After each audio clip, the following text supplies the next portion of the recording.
2 êtres m'ont alors saisi doucement par les coudes et m'ont soulevé hors des ténèbres.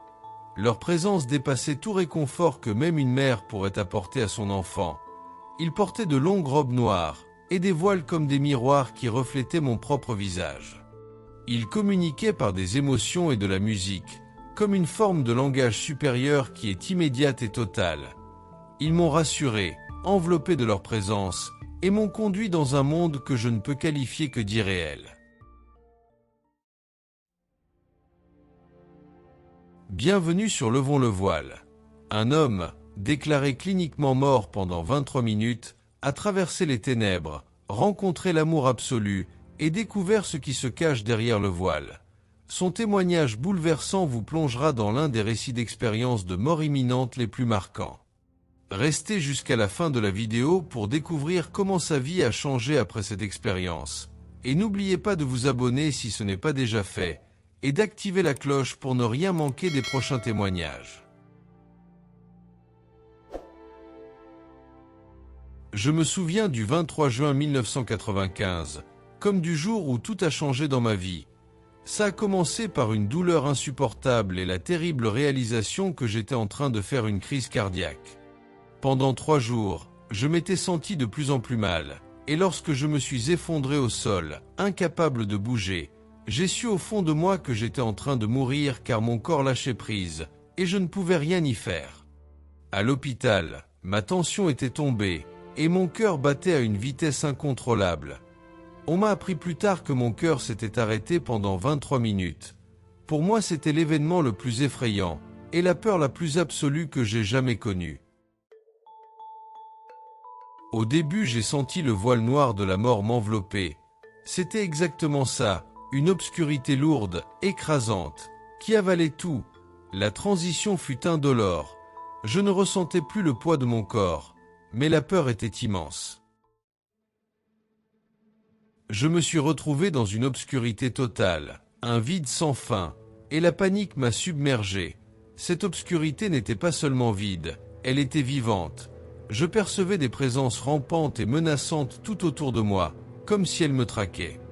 Je n'avais qu'une pensée, elle me cherche, et mon esprit s'affolait.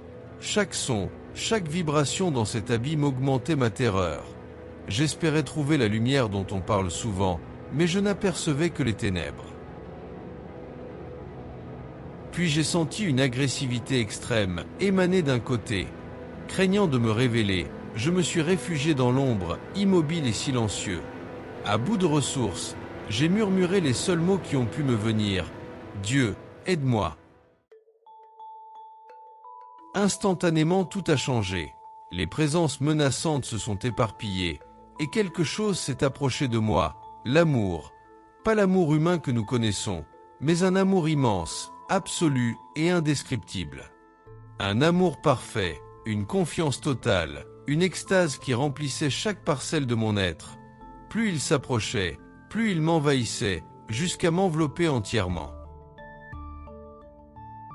2 êtres m'ont alors saisi doucement par les coudes et m'ont soulevé hors des ténèbres.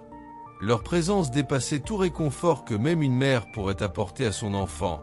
Ils portaient de longues robes noires et des voiles comme des miroirs qui reflétaient mon propre visage. Ils communiquaient par des émotions et de la musique, comme une forme de langage supérieur qui est immédiate et totale. Ils m'ont rassuré, enveloppé de leur présence, et m'ont conduit dans un monde que je ne peux qualifier que d'irréel. À un moment, l'un d'eux ouvrit une sorte de vaste sac en daim, doux et enveloppant, et nous y entrâmes. À l'intérieur, ils m'ont transmis une quantité immense de connaissances.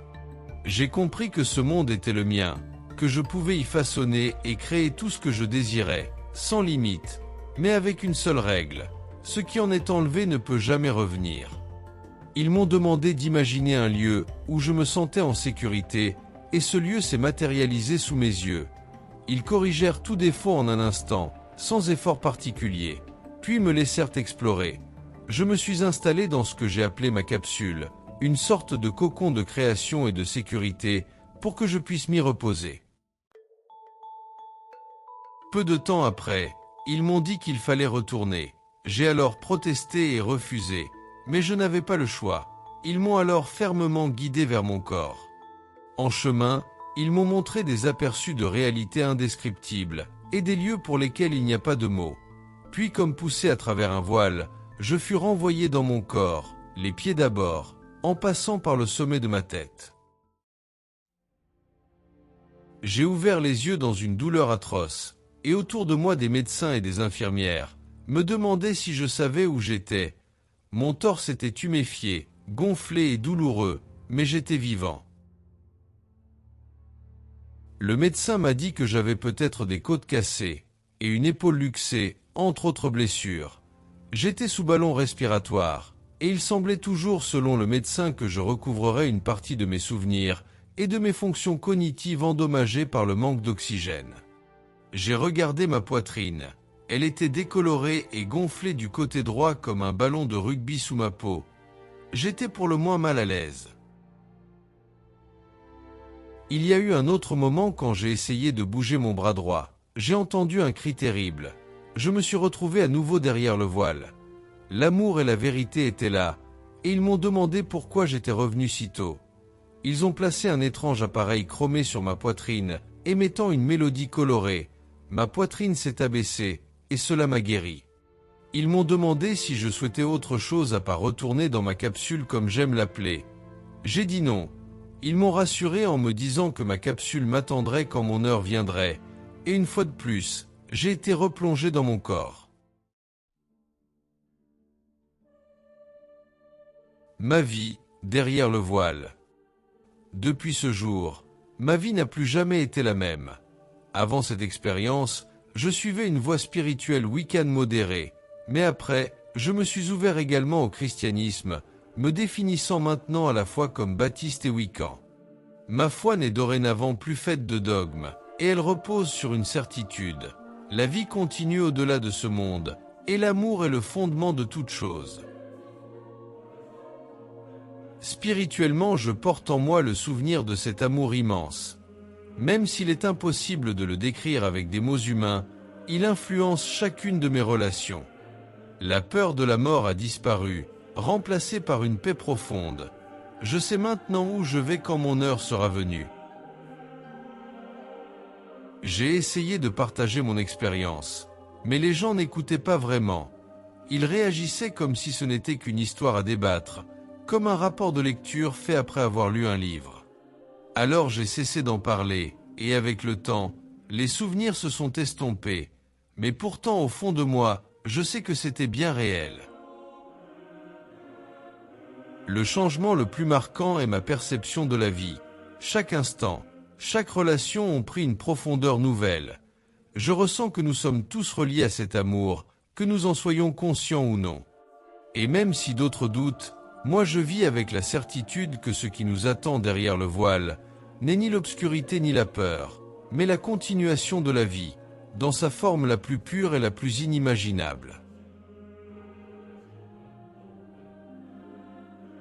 Merci d'avoir pris le temps d'écouter cette expérience de mort imminente. Ce témoignage puissant rappelle que la vie ne s'arrête pas à la mort, mais qu'elle se poursuit au-delà du voile, dans une dimension d'amour et de vérité. Si cette histoire vous a touché, laissez un commentaire, partagez cette vidéo autour de vous, et abonnez-vous si ce n'est pas déjà fait pour découvrir d'autres récits bouleversants d'expériences de mort imminente. S'il vous plaît, prenez soin de vous et de vos proches. À très bientôt.